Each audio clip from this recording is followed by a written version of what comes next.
Holy crap! What a Royal Rumble pay-per-view that was.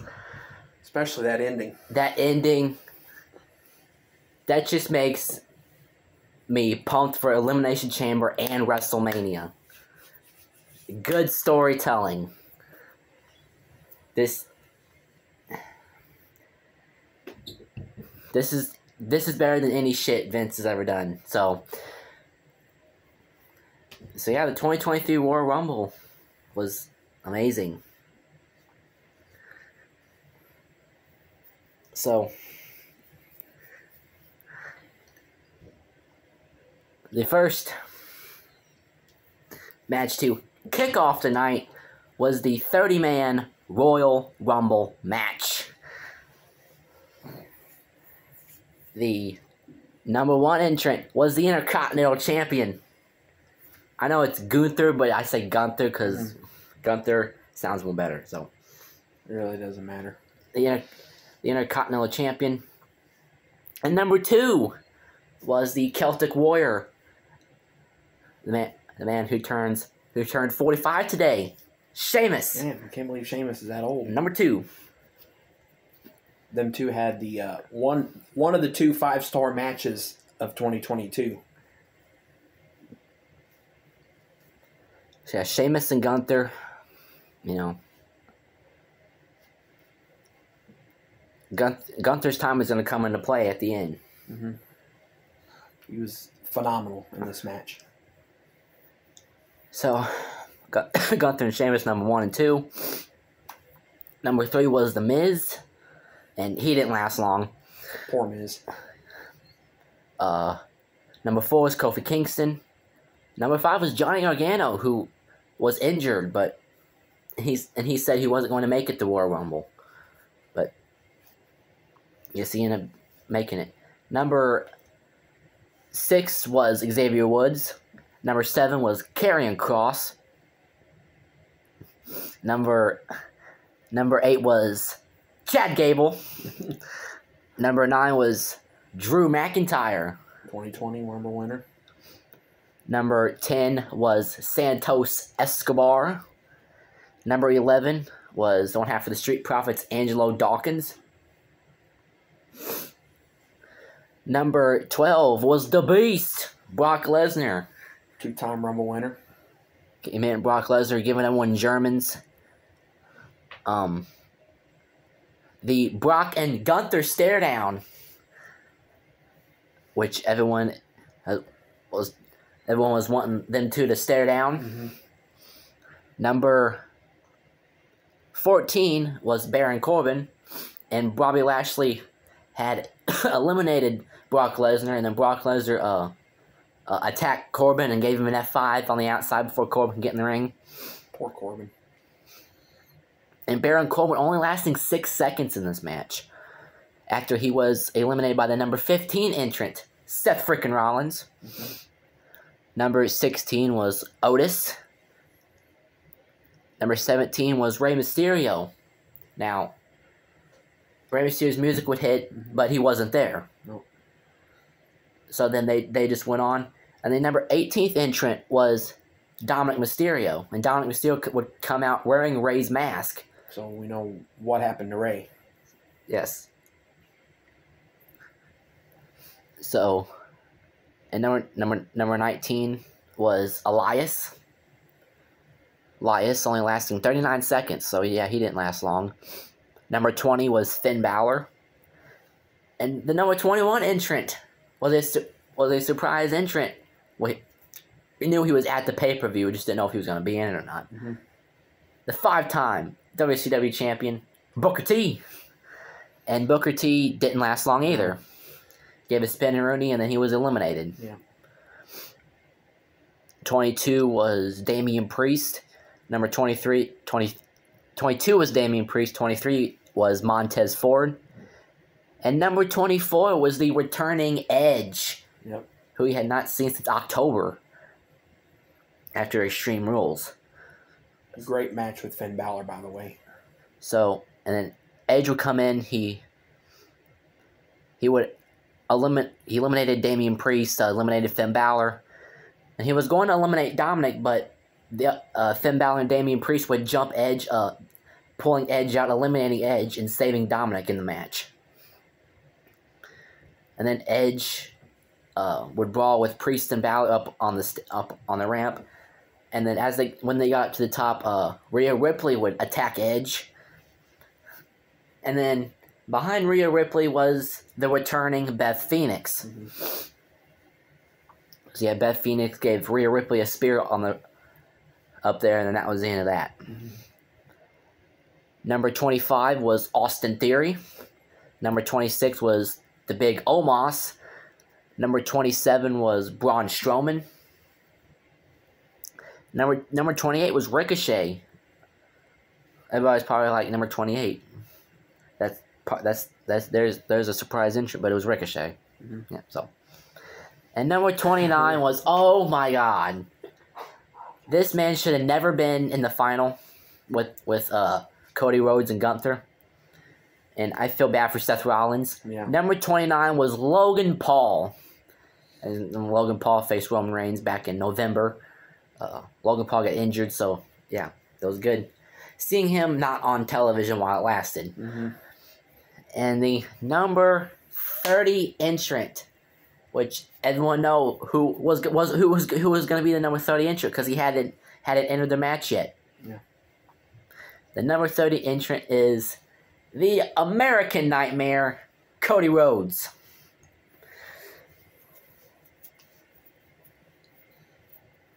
So, and the spot that happened between Ricochet and Logan Paul.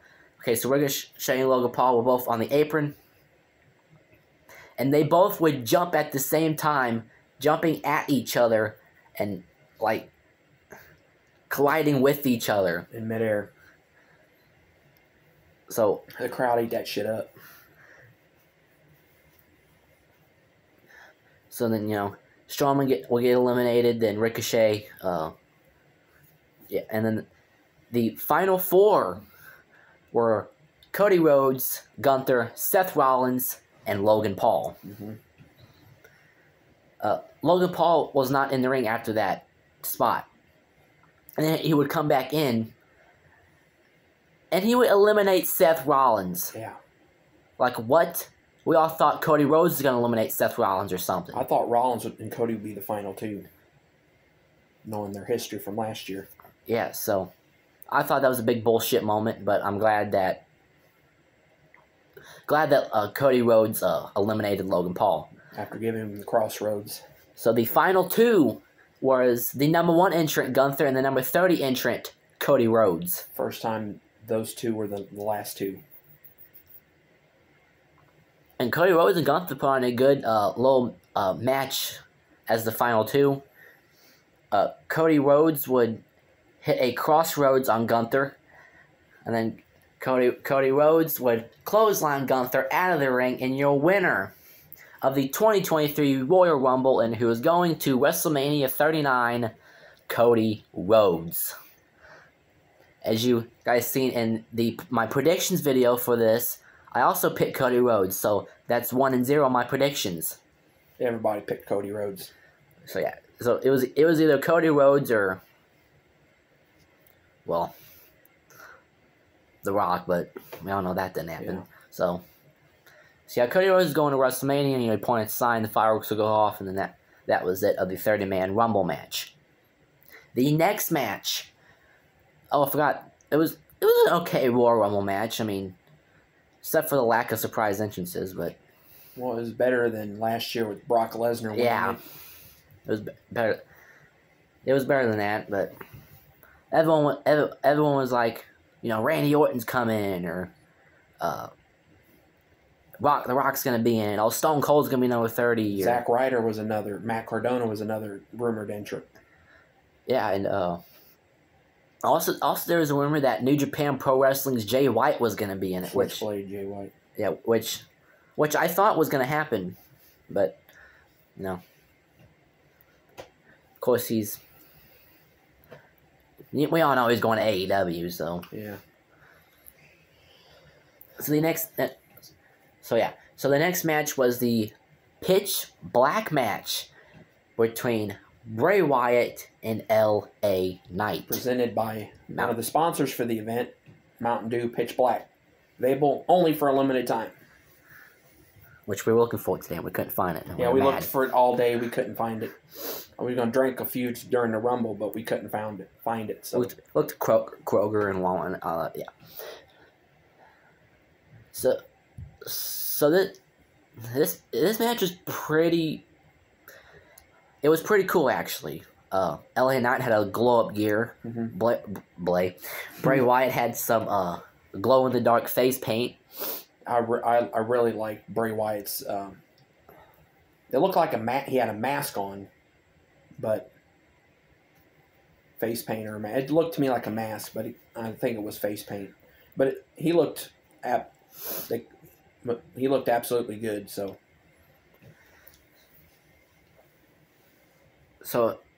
the match was, it was dark, of course, it's because the pitch black match.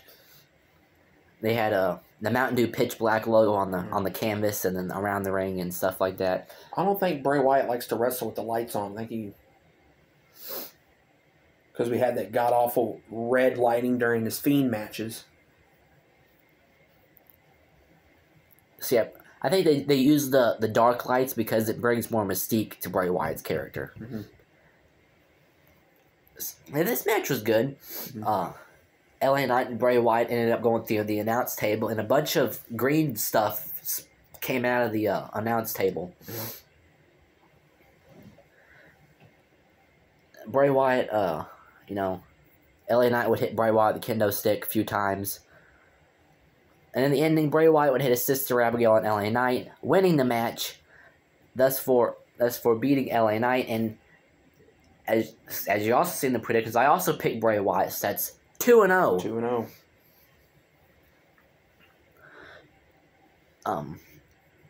And then at the end of the match, Bray Wyatt and LA Knight would fight into the crowd, and they would go up to this. They would fight up to this Sting, and then Bray Wyatt would give LA Knight the mandible claw, and then right above Bray Wyatt was Uncle Howdy. Uncle Howdy appears, and then Uncle Howdy jumps off of the off of the thing, and just jumps off and completely misses LA Knight. Yeah, and then just roll when Uncle Howdy goes to the stage. Knight just rolls like he got hit. And you could tell in the camera angle that he did not get hit at all. No, Uncle Howdy should have been a little more over to the left. And then a bunch of fire and stuff would shoot out of stuff around the stage area. Fireworks, fire. And then when Bray Wyatt was standing there, up at top of him was the Firefly Funhouse characters coming to life. Yeah. The Wyatt Six. So yeah, and then that was pretty much the end of that match. So it was good.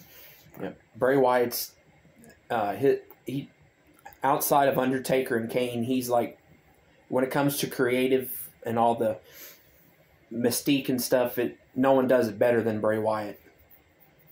And outside of Undertaker and Kane. Come on, those three know how to play mind games with their opponents. So. And LA Knight is a tremendous talent. I mean, when they did the male modeling agency crap,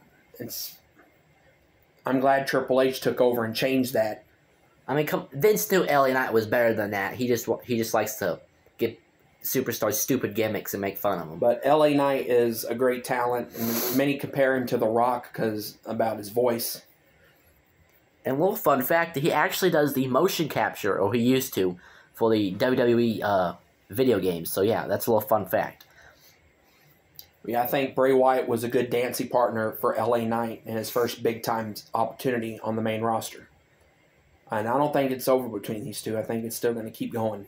And Bray Wyatt's return TV match. This was his first since WrestleMania 37, I believe. The night he said that's the night that the Fiend died, but we all know the Fiend's gonna come back. I'm pretty Yes, sure. at some time. But yeah, Bray Wyatt's awesome, and LA Knight is tremendous. So them two together was absolute gold, and hopefully WWE continues with that. Maybe take it a step further. So yeah, So that was basically into that match. Yep. The next match was it was the Raw Women's the Raw Women's Championship. Kind of match. forgot there a little bit. What? You're just so mixed up, and it was in the pay-per-view. Mm-hmm. So the Raw Women's Championship match was next, and it was the Raw Women's Champion Bianca Belair defending her championship against Alexa Bliss. So honestly, I didn't pay attention to this match. I wasn't even in the room when the match was going on. Yeah. I didn't come back to the room until the match was pretty much gone and off. So yeah, in the match, Bianca Belair hit a KOD on Alexa, and then Bianca will retain. Yeah. So we didn't watch that match because we were had other stuff we had to that came up during that time. So, but I like both Alexa and Bianca. So they're both awesome talents, and so yeah. I mean, even though we didn't watch the match, I'm pretty sure they did the best of what they could. And at the end, Uncle Howdy would talk on the in the arena. The arena went dark. I think he was talking to Alexa. I really don't know what he was saying. I think he was just playing mind games with Alexa. Yeah. So that was basically into that. Nothing really. And then that's the end of that match. And then the next match was the 30 Women Royal Rumble match. 30 Women Royal Rumble match. The number one entrant was Rhea Ripley. And the number two entrant was Liv Morgan. Mm-hmm. And the number three entrant was Dana Brooke. The number four entrant was Emma. The number five entrant was Shayna Baszler. Number 6 was Bayley. Number 7 was B-Fab from Hit Row. And number 8 was the NXT Women's Champion, Roxanne Perez, making her Royal Rumble debut. Mm-hmm. And then number 9 was Dakota Kai. Number 10 was Io Sky. Number 11 was the returning Natalya from a broken nose suffered by Shayna Baszler. Mm-hmm. Number 12 was Candice LeRae. And number 13 was also another NXT superstar, Zoe Stark. Mm-hmm. Number 14 was Xia Li. Number 15 was Becky Lynch. And she made a beeline right for Damage Control. So yeah, they would brawl outside the ring, and Damage Control would beat down on Becky. Number 16 was Tegan Nox. Number 17 was Asuka. Now Asuka, this is the first time we've seen Asuka in a few months, actually. Asuka came out wearing a pretty weird mask, and then when she got down to the ring, she would take off the mask and reveal that she has full face paint, and she's still Asuka, but she's got her old gimmick back. Her Kana gimmick she had in when she was working in Japan. Yeah, so now the evil Asuka is back. So also number 18 was the returning. Now I know what you guys are gonna think. Number 18 was Doudrop, but she is no longer Doudrop. Thank God, that was a stupid freaking name. She is now back to Piper Niven, as she was known in NXT UK. Thank God they changed her name back. The number 19th entrant was Tamina. The number 20th entrant was also the returning Chelsea Green. And she would come down and she was, yelling and... Of course, Chelsea Green was an Impact with Matt Cardona. And then right as she got in the ring, Rhea Ripley would throw her out in under 4 seconds. Yep. So Chelsea Green decided to come in. That she was hollering and screaming, saying, "Yeah, I'm gonna beat it." And then she gets in the ring, and then 4 seconds later, she's no longer. Yeah. So that was her fault. The number 21 entrant was Selena Vega, coming out as a Street Fighter character. Number 22 was Raquel Rodriguez. Number 23 was Mia Yim. Number 24 was Lacey Evans. And number 25 was Michelle McCool, but they had shown her earlier in the crowd with her children. Mm-hmm. And she didn't have her wrestling gear on, so she just took whatever she took her. I don't want to sound weird, but she took her jacket off and then jumped over the barricade, attacked Tamina, and then got in the ring. And yep, and I think Michelle McCool has been in every single women's Rumble since 2018. So, but if we're wrong, put it in the comments below, right, correcting us. Number 26 was NXT's Indy Hartwell. Number 27 was Sonya Deville. Number 28 was Shotzi Blackheart. Mm-hmm. Number 29 was Nikki Cross. And the number 30th entrant was the returning Nia Jax. The Unstoppable Force. And her music hit... like before the buzzer went off. Yeah, before the countdown even began.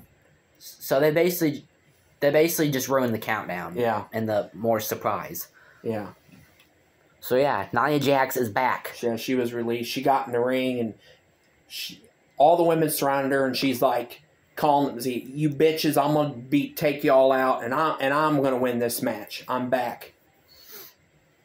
And then they all just went after her, and the typical attack the big person, and the big person explodes, sends everybody flying across the ring.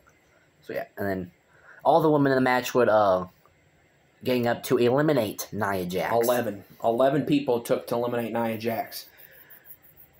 So as we get down to the final four was Rhea Ripley still in the match from number 1. Liv Morgan still in the match from number 2. I believe Asuka was still in there, and I believe Nikki Cross. And then yes, Nikki Cross. Those were the final 4. And then so Nikki Cross would be eliminated first, and then Liv Morgan, Rhea Ripley, and Asuka would fight, and then they would all fight to the ring apron. All 3 of them came over the top rope, pulling each other, and they were on the ring apron. So Asuka was going to eliminate Rhea Ripley as she would spit the mist, but as she was aiming for Rhea Ripley would duck, the mist would hit Liv Morgan, blinding her. And then Rhea Ripley would get back into the ring, and then she would knock Asuka off the apron, eliminating Asuka, and it is down to Liv Morgan and Rhea Ripley, the number 1 and 2.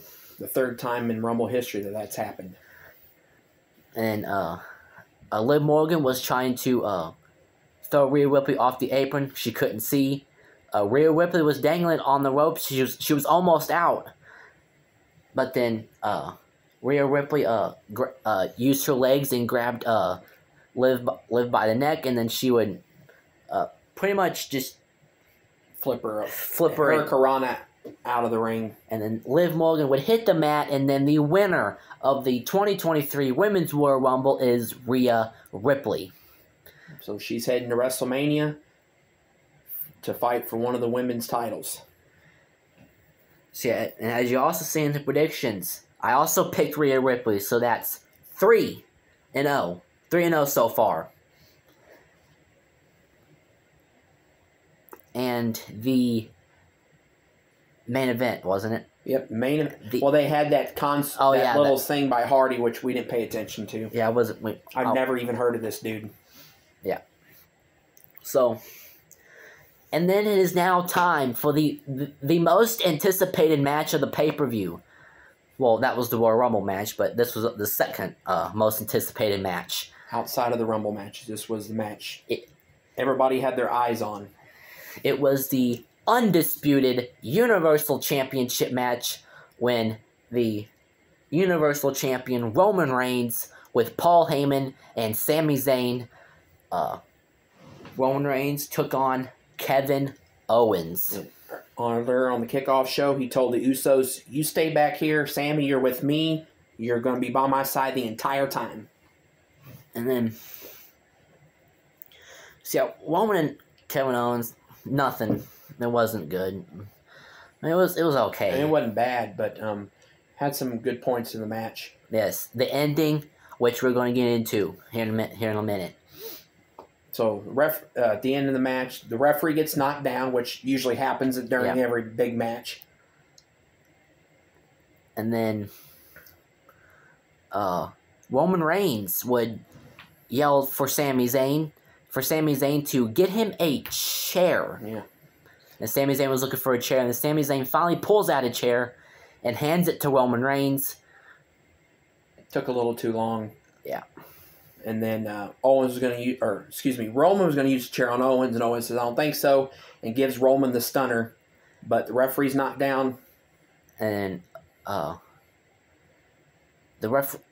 referee would Sami Zayn would look on at Roman and Kevin Owens, and then Kevin Owens hit the stunner, and then the referee comes back in. 1, 2, so close. We thought this was the end of the match, but Roman Reigns would kick out of the stunner.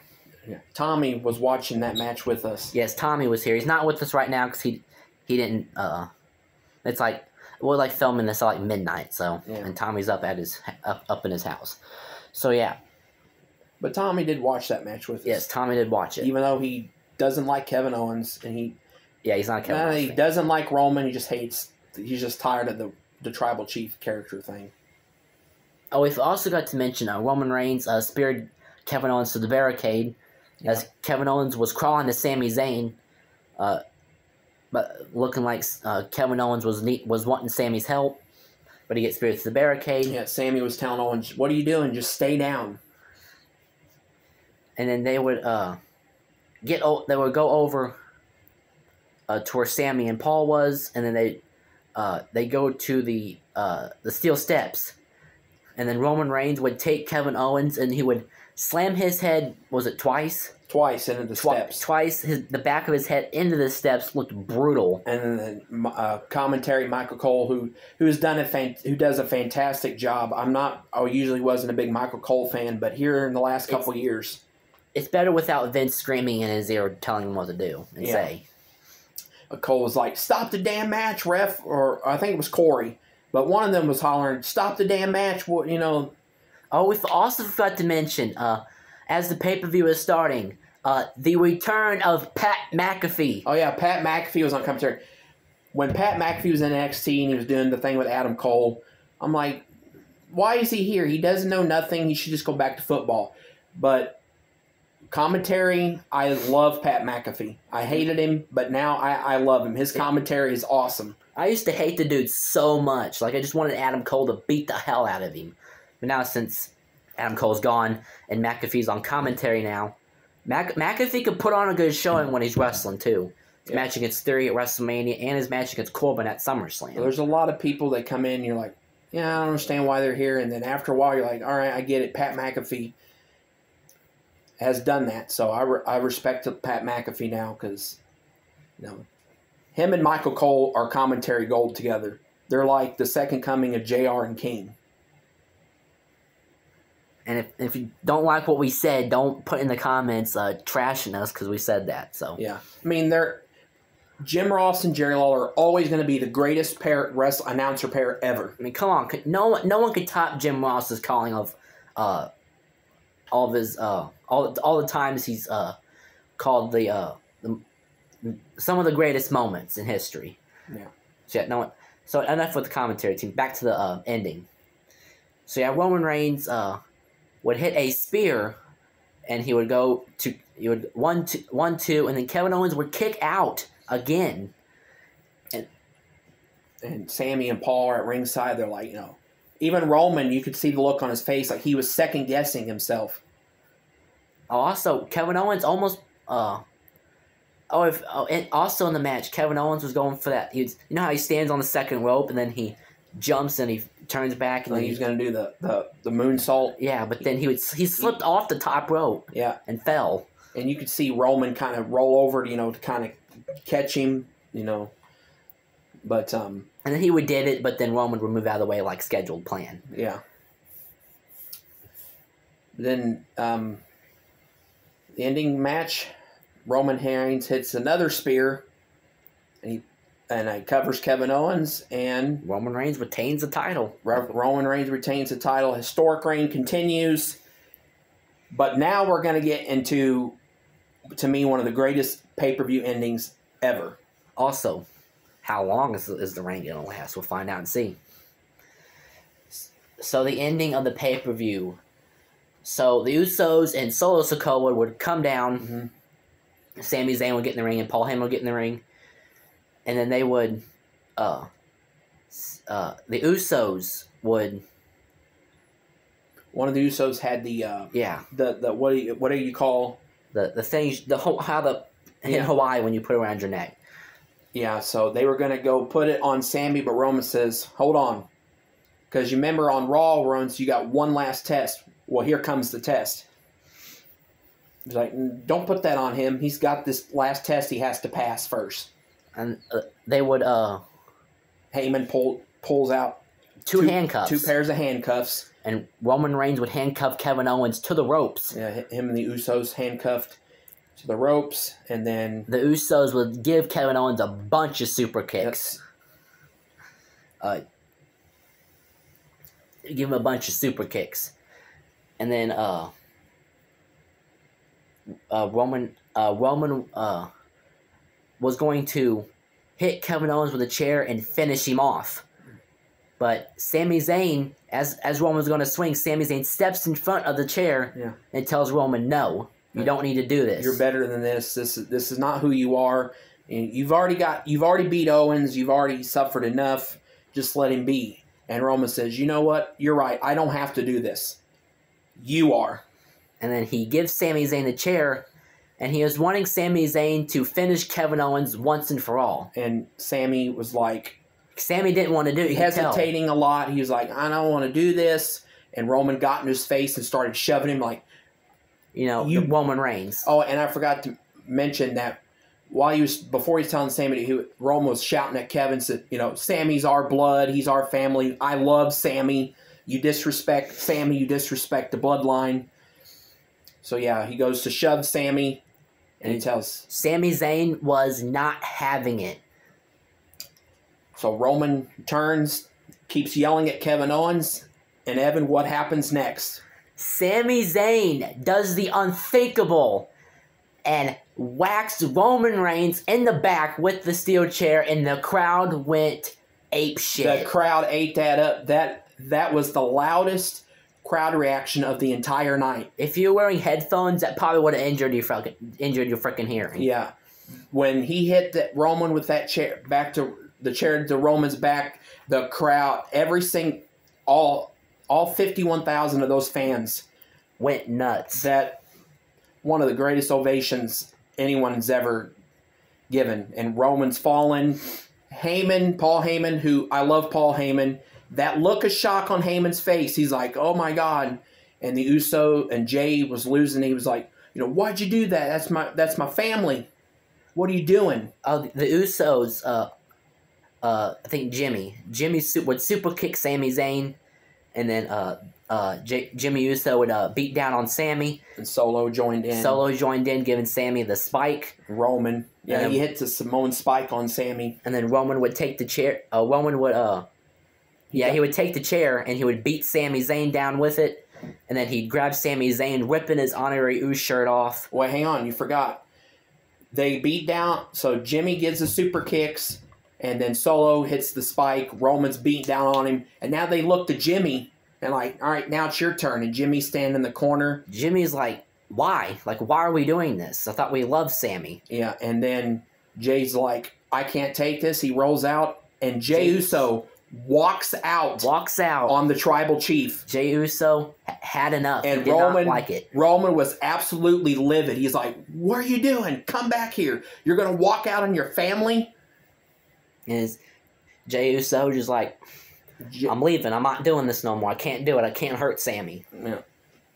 So he goes, and then they keep beating on Sammy, and then Roman takes a chair, beats the holy living hell out of Sammy, rips off his shirt.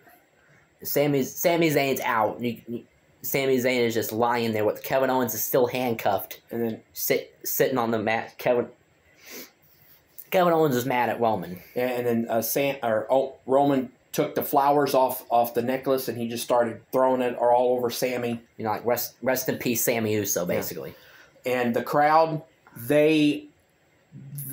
every single person chanted "Fuck you, Roman" as loud as they could. And Roman Reigns, everyone was looking at the fans like, like F you or something like that. Yeah.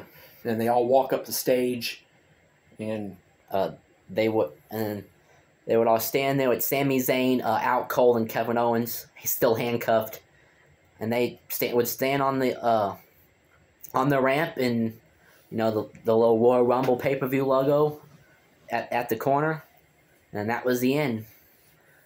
Well, they would show the highlights, highlight video of the Rumble with "Sold Out" by Hardy, the official theme song, and then that was it, basically, of the 2023 Royal Rumble pay-per-view. Then they did the press conference afterwards. Oh, yeah, the press conference. Sage watched I did. Yeah. But, yeah, that ending was... we kind of expected that to happen, but one part I did not expect is Jey Uso walking out. He just took off. And Roman was like, how dare you disrespect me? You're going to walk out on me?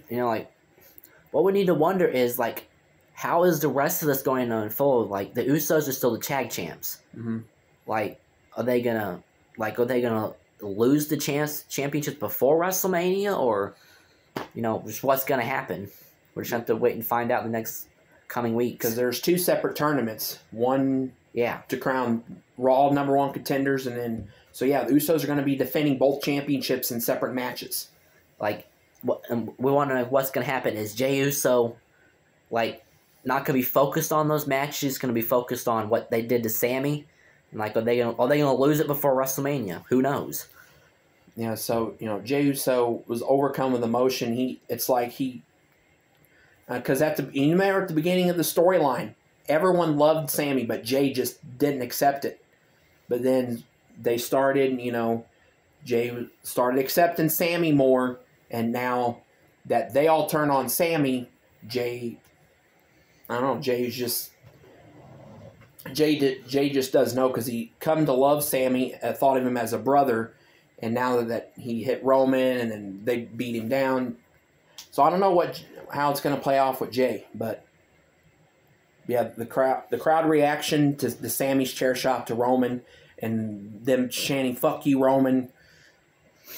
That entire process was absolutely beautiful and a great way to end the Royal Rumble pay-per-view, even though it took a lot of time. So yeah, that's basically the end of the 2023 Royal Rumble, and Roman Reigns won. In my predictions, I picked Roman Reigns. My predictions have all come true. 5-0 clean sweep of the pay-per-view.